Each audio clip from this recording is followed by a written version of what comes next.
नमस्कार दोस्तों, मैं ऋषि शर्मा हाजिर हूँ अपने यूट्यूब चैनल पौराणिक कथाओं पर एक नई जानकारी से। आज हम बात करेंगे जो मनुष्य काल मृत्यु का में मर जाता है, उसकी आत्मा का उसकी मृत्यु के बाद क्या होता है, कैसा जीवन वो व्यतीत करता है, भक्ति भाव में होता है या पॉजिटिव एनर्जी में होता है या फिर नेगेटिव एनर्जी के साथ ही वो गमन करता है। नमस्कार दोस्तों, मैं ऋषि शर्मा आज आपसे यही बातें शेयर करूँगा कि भाई जो आदमी काल मृत्यु में मर जाता है जैसे कोई एक्सीडेंट हो जाता है किसी का, या फांसी लगा लेता है, या गोली खा लेता है, या किसी भी प्रकार ऐसी चीज़ें जो एकदम अचानक मौत आती है, काल मृत्यु जिसे हम कहते हैं, तो वो इंसान यहीं पे भटकता रहता है, उसकी पूर्ण रूप से गति नहीं हो पाती है।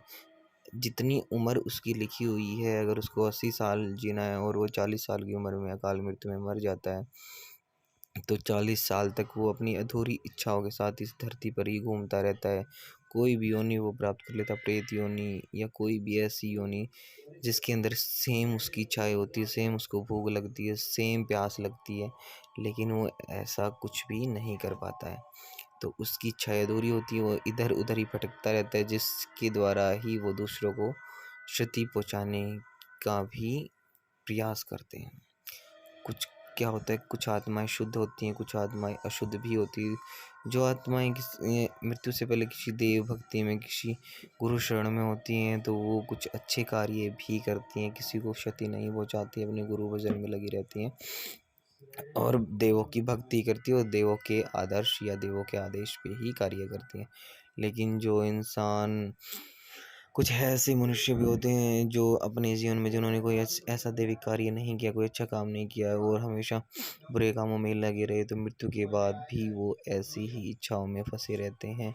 जो काम वासना के शिकार होते हैं, मृत्यु के बाद भी उनमें वही काम वासना की पार होती है, वैसे ही वो नशा करना चाहते हैं, वैसे ही वो मरना चाहते हैं। मतलब हर काम वही बार-बार दोहराते हैं जो मरने से पहले वो करते थे। अगर कोई इंसान नशा नहीं करता है, तो भी ये सब उसके साथ बार-बार नशा करते हैं, बार-बार नशा इंसान से कराते हैं। कुछ ऐसी बुरी आत्माएँ होती हैं जो मरने के बाद भी दूसरे आदमी के अंदर प्रवेश करके उससे नशा कराती हैं, गलत काम, अपनी काम वासना की पूर्ति करती हैं या किसी न किसी को क्षति भी अवश्य पहुँचाती हैं।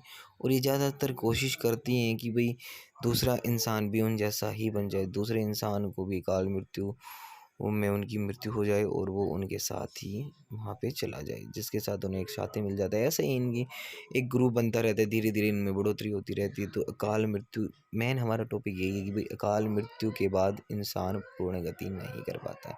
जब तक उसके भाग्य में लिखी हुई मौत पूर्ण रूप से उसका समय नहीं आता, वो इसी धरती पे भटकता रहता है और ऐसे ही बुरे बुरे कर्मों को भोगता रहता है।